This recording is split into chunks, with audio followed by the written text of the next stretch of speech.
is back, y'all. I'm back, and I'm here with another review, recap, whatever, of a brand new show on OWN called Kings of Napa by the fabulous Carlos King. And just like Bondi said, this series jumped off the porch. The porch, honey. Like, hit the ground running. I'm excited to see where we go with this. I'm here for it. And let me know if you guys have watched it yet. It comes on Tuesdays, I think. So this review is a couple days late, but I'm here and I'm ready to review.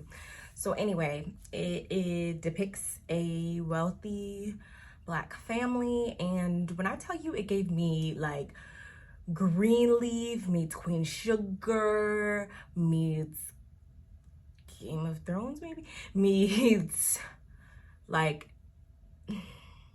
it just gave me all of these things like literally in one. And what I really enjoyed is that even though, you know, like you see like have and have nots, for example, you know, you get the Tyler Perry wigs and the bad acting and stuff like that. And although I personally did not know a lot of this cast, I have been seeing that some of these individuals are people that have been in other things. So I didn't get any of those like vibes, like amateur vibes or anything like that. Everybody was, hair, makeup, everything was intact and done well, I would say, for, you know, a pilot episode for a first season. So I'm here for it.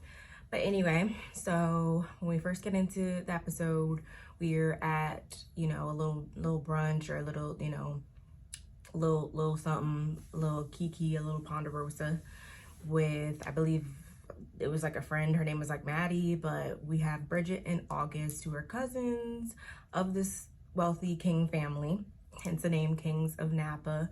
Their last name is King. They're in Napa. If you do not know, Napa is like wine country or whatever, so it makes sense, right? Because at first, like, not even gonna lie, I thought like, oh, Kings of Napa, it's about like men. There's, I don't know. Anyway, so we get them and they're having a little kiki, and this is kind of just gives us an introduction into like, okay, so the friend was quick to say like, oh, this is, you know, the King family, you know, whatever, she does their marketing or whatever, da, da, da, da. So we're introduced and we know who they are. Next, we're following August, who is the daughter of Reggie King, who is the founder of their vineyard. And we're following her because when she was at that little Kiki session with the other two ladies, she got like an epiphany to like start this whole like different sector for the business. And basically she wants to begin selling, producing, whatever dessert wine, because apparently they got like all different other types, but they don't have any dessert wine, Moscato, whatever. So she's about to go pitch this idea at the family dinner that night, but however, her mother doesn't like to talk business over dinner. So we know that that's gonna be a little something. And she's quick to call her younger brother, who says the same thing, like, oh, you know, they don't be, you know, be careful. But she's adamant. She wants to pitch this idea, so she's gonna do it. And then she calls her older brother, whose name is Dana. The younger brother's name is Christian. Older brother's name is Dana. And he is doing his little side hustle thing or whatever, tailoring, whatever. And he's quick to, you know, he starts scolding her, talking about some, you know, I'm just like that, and da da da. And you can clearly tell that there's going to be some type of sibling rivalry, and that those two specifically, like, always kind of just, there's like sibling rivalry competition there. So it's like, okay, interesting. But again, like I said, she goes for it anyway. And then she puts the third call up to her mother. And of course, Dana, a little tattletale, he already told the mother that what was up. So it's like, okay, like, get another hobby, like whatever. But it is what it is. She wants to, it's a marketing presentation that she's trying to, you know, pitch to them and tell them what she wants to do. So we get like this view of the property, and it's a beautiful house, huge estate, got, like I said before, the garden and all that in the back, super nice. And then we see Bridget and August again. They're in the foyer of the home, and excuse me, they greet each other again, haha, hee hee, whatever. And then the mom comes down, her name is Vanessa. She comes down, and it's like, which already, like, this one line definitely told me everything I needed to know about her and how she was gonna be throughout this series. Probably she seems to be like all about appearances and, you know, whatever, because she says something about Bridget. She got her hair all, you know, nice and natural and curly and beautiful and luscious, and Vanessa says something along the lines of like, oh, brush, like, there's nothing wrong with her hair, sweetheart, she's good. But that was kind of like, whatever.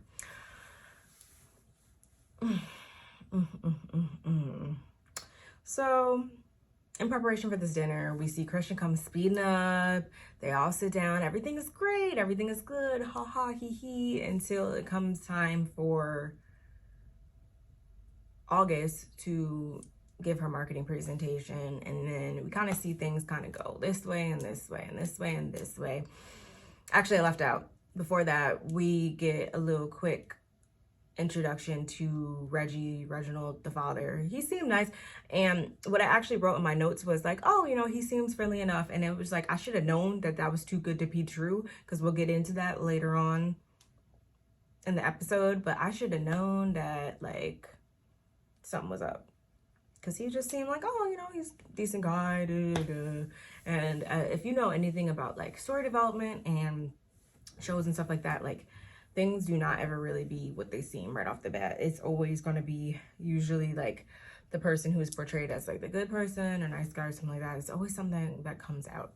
It's always something that comes out. That's just my logic, and I haven't been proven wrong so far, so we'll see. But anyway, so back to the dinner table. Everything is good, but you know, once she brings up that marketing presentation, everybody was kind of just like, so it was like pretty much divided. Half of everybody was cool with it, half of everybody else wasn't. It was like the mom and Dana were like, no. And then it's August, like, here, like, trying to picture stuff. And then, like, the dad's kind of like on the fence, like, we'll see. And then Bridget is like in support of it, and you know, whatever. It was like literally a divide. So we'll see how that goes. Not, because before the entire conversation is even over, Reggie done start clenching his chest and he falls out. And I'm like, oh, what the? He just fell out. So he dies on episode 1 pilot. And we're instantly like, okay, this is gonna be a lot, because if this is just episode 1, like, whoa, so where are we gonna go with this? And next scene we see is literally like everybody outside the church. We get introduced to Reggie's sister, Yvette or whatever. She's kind of, you know, that auntie, but everybody just kind of like probably in disbelief, just as we are. And August gives like the eulogy and everything's like everything. And then fast forward, we get back home, and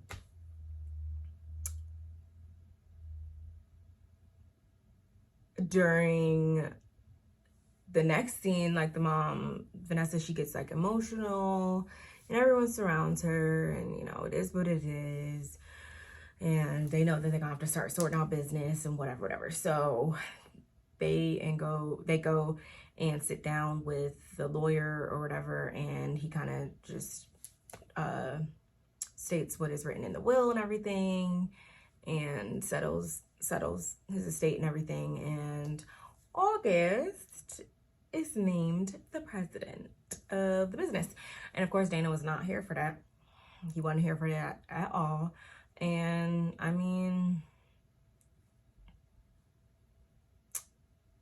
I was watching another review and I kind of agree with what was said, and it seems as though kind of like, yes, like a Napoleon complex with him, because he is a little person, and it's not an issue at all. But I know, like, I seen on kind of like on other shows and stuff like that, like you can clearly see that he always tries to feel like, I guess he has to overcompensate because he doesn't feel like, you know, his dad values him for who he truly is or whatever, maybe because he's little and da-da-da. So I guess that's why he's always been like overachieving or feeling the need to overachieve or whatever.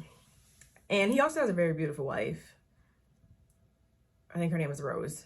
She's beautiful, whatever, and she gives I'm a stick that's my man and I'm a stick beside him vibes. So yeah. But anyway, reading my notes, child, reading my notes. So that's settled, his estate is settled and everything, and before we can even get to exhale, Melanie's sister walks in, or Vanessa's sister, Melanie, walks in, who's also Bridget's mother. And we kind of got like the gist of like how her character is from Bridget made a comment before about kind of like she's just kind of fly by the wind type, I guess. And she walks in and basically, I guess that's where they get the sibling rivalry from, because her and Vanessa are kind of like, oh, I'm sorry, I missed the funeral, whatever. And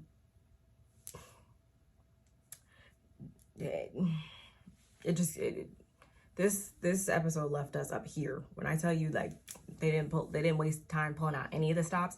But that also kind of makes me nervous. Like, I hope that, you know, the rest of this season is going to be just as good, because they didn't hold nothing back. So Melanie, in the midst of all this back and forthness, she discloses that Reggie loaned her $10 million a couple years ago. So we want to talk about a monkey wrench? That was definitely a monkey wrench. And everybody's kind of just like, what? But Vanessa don't stop. She's like still going like, why?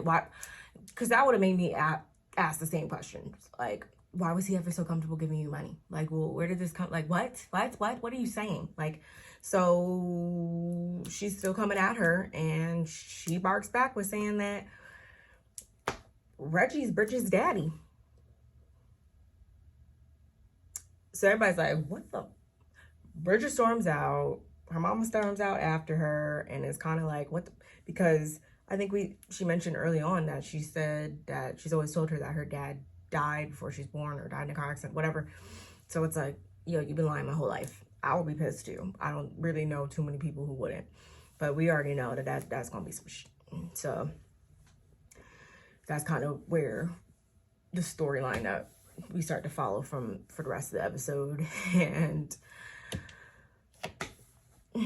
August she didn't really seem as phased to me. Maybe, you know, let me know in the comments below, but she didn't really seem as phased to me.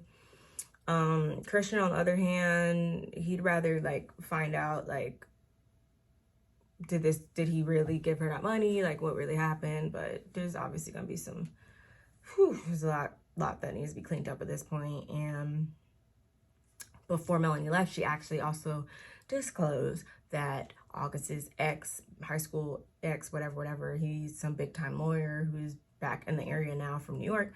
He's going to be representing her, because she's going to obviously sue them if she don't get her money, which they're not trying to give her money. So, and August already knows, like, she'll have to reach out to homeboy. So she reaches out to him, and which I kind of thought was a little odd. Like, was he supposed to be like telling her like all this? Like, was he supposed to even be meeting with her about like this active case? Like, isn't that like conflict of interest. That, I don't know. Whatever. You let me know if I'm tripping or not.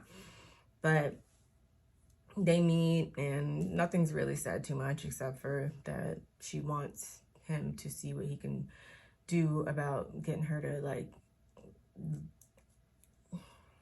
loosen up her grip on day next about this $10 million maybe, and maybe perhaps pay it in installments, which makes sense. That's not a small amount of money, because apparently Reggie was also a surgeon before he opened up this winery or whatever, and that's kind of how he got in a hole. I guess maybe he needed a loan or needed some funding, and he was kind of exhausted all of his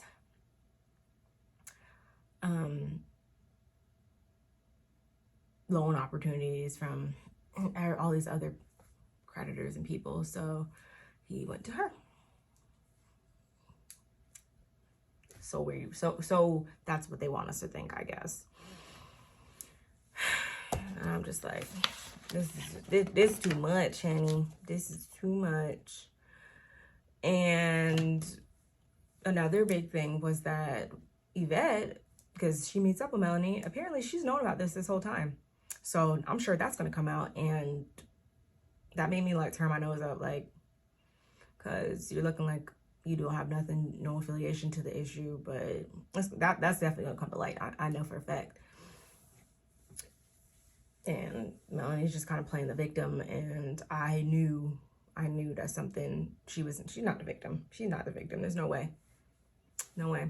And we go on to further find out that she's not the victim, because not only do we find out that it wasn't just that one time, because obviously once Vanessa heard about the one time and that he fathered a child with her, blah, blah, blah, blah, we also find out she knows when she was out of town and all that. You know, our minds as women and, you know, people, like, we start adding up all these times and stuff like that of like, well, if it happened this one time, then could it have happened another time? And she's like, what about that time I was away on business? And what about this? And what about that?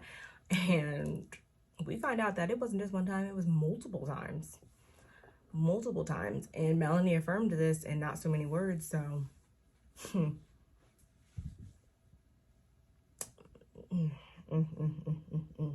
But what I don't like is that Melanie is trying to take out her anger on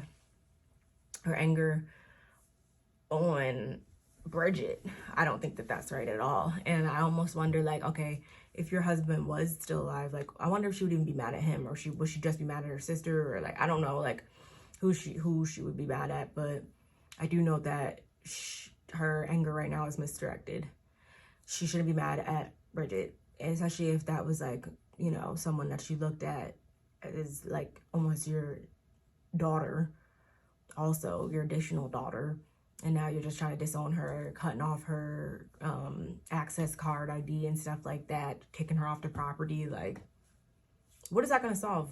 Except for further ruining your business, because Bridget's the only person that knows the soil as well. She's the gardener and whatever. And that's why that's why she was taken care of so well in that will. He made sure that he took care of everybody for the most part. The only issue is that things are going to go down the pipes if you want to keep acting like that. And I get it. She's upset, but like I said, her anger is misdirected right now. Wrong road. But, excuse me. Basically, they know they have to do damage control, so they all sit down and try to troubleshoot stuff. And August kind of like ambushes her mom and has Melanie and everybody come there. And that's, like I was saying before, that's where everything was. We found out that this was multiple times. And it was a lot. There was another scene too where Bridget and August sit down. So we do know that they're still good. She comes over to her house and brings wine, and they have like a little, you know, chit chat, and we know they're still good, which is good. I'm happy for that. But their mothers, I don't know how they're gonna overcome that. I don't know how they're gonna overcome that. I don't.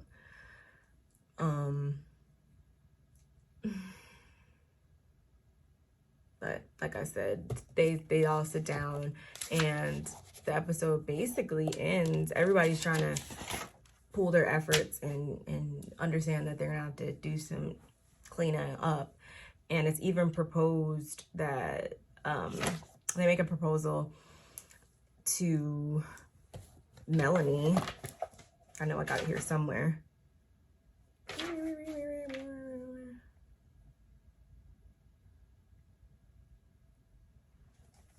It was for the lawsuit. It was proposed. There was a settlement proposed, and Melanie actually, she accepted the settlement, but there's only one condition, that Bridget keeps her job.